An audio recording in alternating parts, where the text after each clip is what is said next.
Se eu fosse citar a Bíblia, o Tanar, Mishlei, é provérbio, capítulo 27, 28, eduque uma criança de acordo com o seu caminho, porque mesmo quando crescer, não se afastará dele. De acordo com o seu caminho significa respeitar as fases, né? Tem a fase de 2 anos, tem a fase de 6 anos, tem a fase de 8 anos, tem a fase de 12, tem a fase de 16, tem a fase de 20 e 30. E filhos sempre serão. Eu sou filho.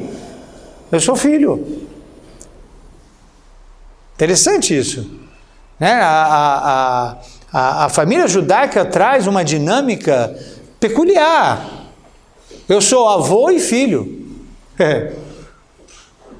Eu queria ser avô e neto, não consegui pegar essa, não consegui.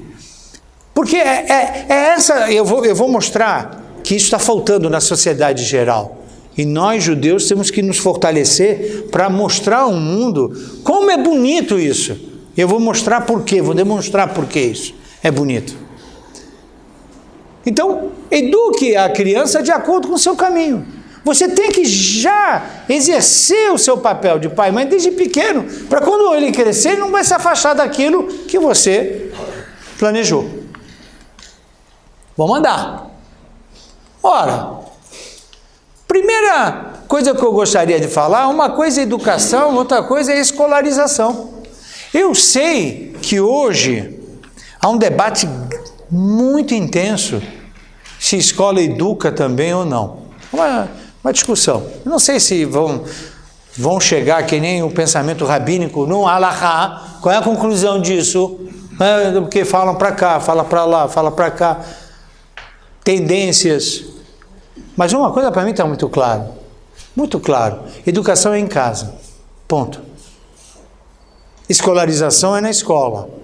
Ponto. Se um aluno está com um problema em química, não adianta chamar o pai na reunião e falar, teu filho não sabe química, e o pai sabe, vai fazer o quê? Aí o teu filho está com um problema em física, em cinética. Aí eu falei, mesmo? E o que você espera que eu faça? Tudo me fala. Né? Não, você estude movimento uniforme, entendeu? Faça os exercícios da página 304 a 620. Não. Está errado. Essa transferência da escolarização para mim está tudo errado. Vocês têm que resolver o problema da física aí dentro. Agora, eu quero saber como é que está meu filho. Meu filho, ele chega no horário das aulas, ele respeita, ele fala direito com você, ele se posiciona bem. Isso eu quero saber. Como pai, eu faço questão de ouvir isso. Agora, com relação à escolarização, é isso. O que eu posso fazer para a escolarização? Talvez é botar ele para dormir mais cedo, para ele render melhor na escola, ajudar ele a organizar a agenda, para que ele tenha um sentido de organização, para ele estudar melhor lá com os professores. Zéu.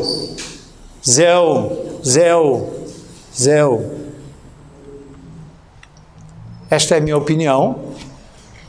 E eu vou citar um pensador importante. Por que eu acho que Zéu? Porque a gente tem que se dedicar a isso aqui, ó. Isso aqui. O Mário Sérgio Cortella disse uma coisa muito bacana. Faço questão de citá-lo, seguindo Maimônides, que sempre citava as fontes externas do judaísmo e citava os nomes dos pensadores. O mundo que vamos deixar para os nossos filhos depende de que filhos vamos deixar para o mundo. Está todo mundo preocupado, que mundo é esse que vai ficar, meu filho vai ver? Você é pai? Se preocupa em que filho você vai deixar para esse mundo, é melhor. Você se preocupa com isso. Os outros lá vão se preocupar que mundo vamos deixar. Nós temos que se preocupar com que filho eu vou deixar. Na verdade, o mundo vai ser produto dos filhos que deixaremos no amanhã. Aliás, o Cortella fala do mundo e eu falo do povo judeu. O que vai ser do povo judeu? Depende do que filhos nós vamos deixar para a história do povo judeu. Mas vocês têm alguma dúvida sobre isso? É isso. Tire a palavra mundo e transforme essa palavra em Israel. Israel que vamos deixar para os nossos filhos depende de que filho vamos deixar para Israel. Ou eu posso falar, o judaísmo que vamos deixar para os nossos filhos depende dos filhos que vamos deixar para o judaísmo. Verdadeiro. Essa é a atuação principal nossa como pai. Tem mais uma fonte que eu queria citar, compartilhar com vocês, viu? Pedro Mandelli. Pedro Mandelli é um guru na área de RH. Ele diz o seguinte: os jovens chegam na empresa mal educados e não mal escolarizados.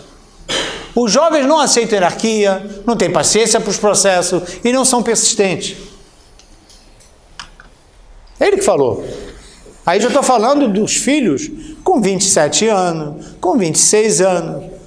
Então quem trabalha aqui em áreas empresariais sabe, né? Nós temos cada vez mais dificuldade, fragilidade em relacionamento com pessoas que não estão entendendo o motor de uma instituição.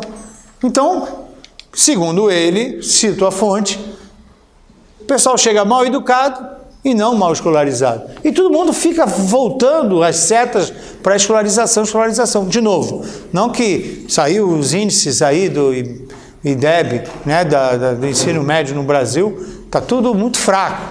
Então a escolarização está baixo? Está baixo. Mas a educação está quase inexistente no Brasil. E aqui faço questão de falar. Os jovens possuem poucas referências da autoridade. A comunidade judaica é diferente, viu? Nós estamos de parabéns. Porque se a gente se fortalecer mais, melhora. A autoridade é algo que está previsto na cultura judaica. É diferente. Quanto mais a gente ouvir a fonte judaica, melhor as referências de autoridade ficarão dentro do lar. Melhor. Eu vou dar alguns exemplos. A importância do ambiente familiar e a convivência com os avós. Isso é uma riqueza. Levar filho na casa do avô é uma riqueza. Qual é a riqueza? A riqueza de que o limite não é barreira, mas fronteira, que o amor exige, não afrouxa, parar. Agora, o avô, todo mundo pensa que na casa do avô pode tudo, né? Então leva lá na casa do avô, tal, não sei o quê. Não é verdade. O avô tem um limite diferente do pai. Às vezes até o avô é mais rígido que o pai. Às vezes é o contrário, é diferente. Essa diferença de autoridade é importantíssimo para os nossos filhos. A casa do papai e da mamãe é assim, a casa do vovô é assim. Porque aí ele vai aprender que na escola é assim, na casa do amigo ele vai ver que tem procedimentos um pouco diferentes. Ele vai aprendendo. As autoridades têm regras. Cada lugar tem suas regras. Ele aprende isso no convívio familiar, com pai, mãe, avô e avó. Olha como é importante isso. O encontro de gerações não traz confusão para as crianças. É um conserto e não um conserto. Nenhum avô conserta neto, né? E pai também não vai ficar chateado com o que o avô faz. É um conserto. Tem vários instrumentos lá numa filarmônica. Então é assim, o que eu vejo hoje no país em que vivemos, que a família está em crise, então os pais não têm autoridade, os avós quase não existem, e a gente como família judaica tem que pegar isso com uma força e dizer, olha, não, a gente, né, mesa de Shabbat, agora, se Deus quiser, mesa de Rosh Hashanah, as festas estão chegando, Yom Kippur, não pode ir para a sinagoga antes de um filho pedir perdão para o pai, para a mãe, pedir desculpa, ir na casa dos avós, pegar a bênção do avô, da avó. Esse tipo de atmosfera faz um bem danado no quesito educação.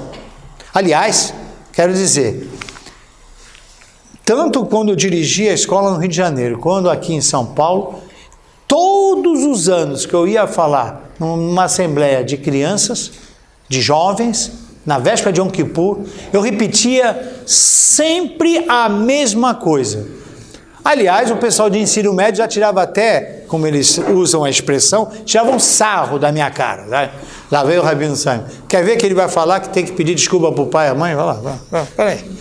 Aí eu começava a falar, aí todo mundo fazia assim, olha lá, está falando. Eu falava sempre a mesma coisa, sempre a mesma coisa, sempre a mesma coisa, porque essa atmosfera da autoridade, ela é fundamental na educação. Fundamental.